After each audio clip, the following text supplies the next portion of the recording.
મિત્રો જય જલારામ, નર્મદે હાર. આજની મીટિંગ બધું જ સક્સેસફુલ, અને એની અંદર આપણે વડોદરા પત્ની પીડિત પુરુષ સંઘ સાથે માતા પિતાને ભૂલશો નહીં જે હું બોલું છું એ દરમિયાનમાં શ્રી જલા સેવા પરિવાર, શ્રી જલા સેવા ટ્રસ્ટ ને આધીન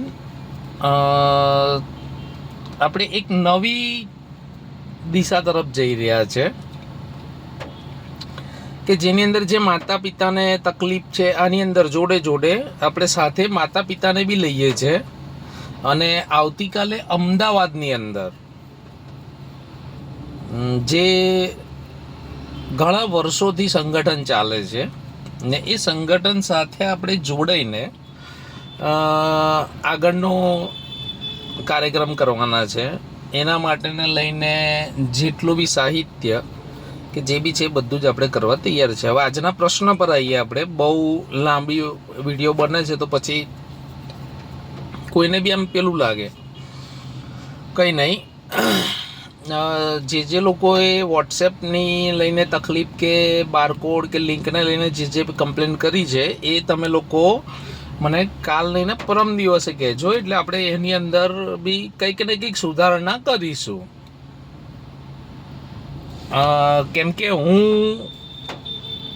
હાલ મારા પોતાના કેસને લઈને અને સાથે તમારી જોડે જોડાયો છું.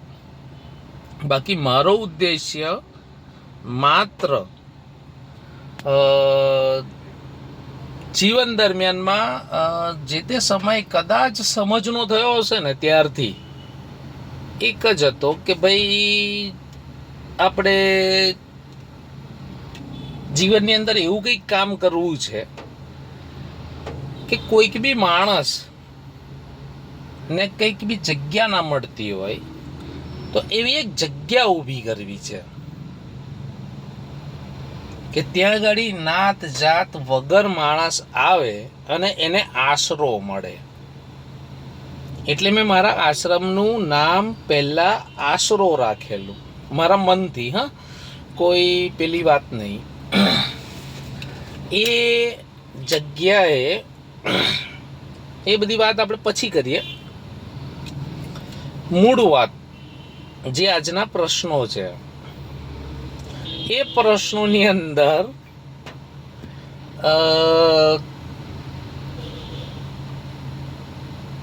કેટલા લોકોએ એવું કીધું છે કે તમે આટલા હોશિયાર છો, તમે આટલી સરસ વાત કરો છો. કોઈક માતાજીએ બી કીધેલું, એ માતાજી બી કે તમારે કેમ આવું થયું.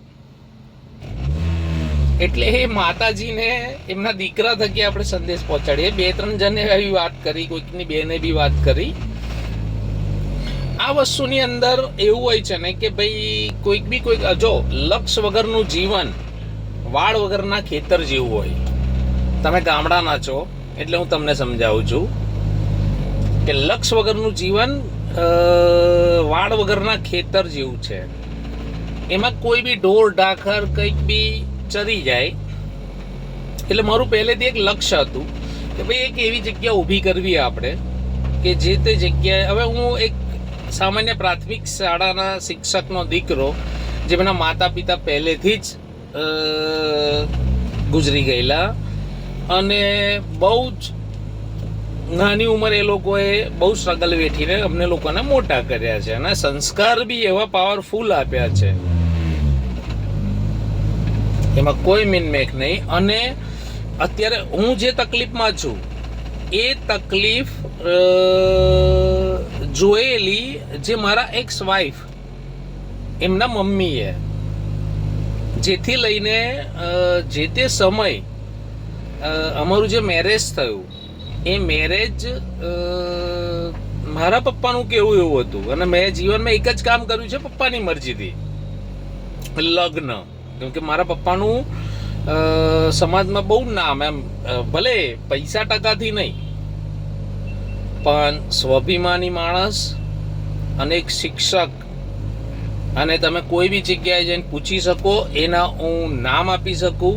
મારા પપ્પાનું જીવનની શરૂઆત સમસપુરા ગામ, એના પછી હરિનગર, એના પછી અમે લોકો સમસપુરા પછી અમારું ભણવાનું ચાલુ થયું, એટલે અમે લોકો આવ્યા તરસાલી. ને તરસાલીમાં મારા પપ્પાએ 93,000 રૂપિયાનું જે મકાન લીધું હતું, એ જ મકાન હાલ હું ત્યાં જ રહું છું. મતલબ કે 2-4 દિવસ આવું કે ગમે તે, કેમ કે અત્યારે તો હું આગળ સમજાવું છું તમને કે ભાઈ જે તમારા પ્રશ્નો જવાબ છે ને એ બધા આમાં જ આવશે. એ બધાએ પ્રશ્નો કર્યા હતા મને કે તમે ઘર આપી દીધું છે, ગાડી તમારી જતી, બધું જ તમે કહેતા હતા, તો આવું કેમ તેવું કેમ, તે બધી જ વસ્તુ તમને સમજાવવા માટે જ આ વિડીયો બનાવી રહ્યો છું. જે તે સમયે મેં તમને પહેલાં કીધું કે ભાઈ લક્ષ્ય વગરનું જીવન, મારું લક્ષ્ય એવું હતું કે ભાઈ મારે એવી કંઈક જગ્યા બનાવી છે કે કોઈ બી નાતી જાતિના કોઈ બી વ્યક્તિને આપણે કંઈક જગ્યા એવી રાખીએ કે ભાઈ ત્યાં આગળ આવીને રહી શકે. જે તે સમયનો મારો વિચાર, કદાચ મારી ઉંમર અત્યારે 43-44 છે, 43-44, ત્યારથી મારો આ વિચાર હતો. હા, તો એ વિચારને લઈને મેં આ આખો કાર્યક્રમ એવી રીતનો કર્યો કે હશે મારા આ જે કાર્યક્રમ, આપણે જે મૂળ વાત ઉપર આવીએ, બીજું બધું આમ બહુ લાંબા જઈશું ને તો આપણે બહુ ગૂંચવાઈ જઈશું. જે તે સમયે મારા પપ્પાએ કીધું કે લગ્નની વાર્તા હતી. મેં 32 કે 33 છોકરીઓ જોઈ, મેં રિજેક્ટ કરી. 1-2 દીકરીઓ જે મારા પપ્પાને ના ગમી, મારા પપ્પા માટે દીકરી, હાલ એ લોકોએ મેરેજ નથી કર્યું. એ લોકોનું કહેવું એવું છે કે મેહુલ જેવો છોકરો મળે ને તો જ હું લગ્ન કરું.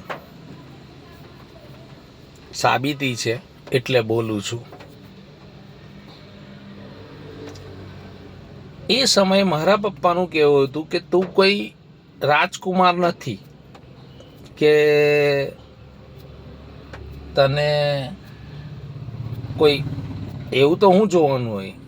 પછી આ કંઈક વાત એમના પપ્પા લઈને આવ્યા એક માતાજી તરફથી, અને એ જગ્યાએ એ સમયે મારા પપ્પાએ મને એવું કીધું કે એના મમ્મી મારી સાથે ભણતા હતા અને એના મમ્મી બહુ જ સારા, એમના સંસ્કાર સારા, જેથી લઈને તું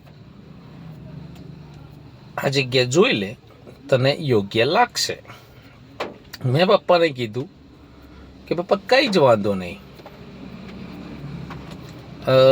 તમે જેમ કહો ને એમ.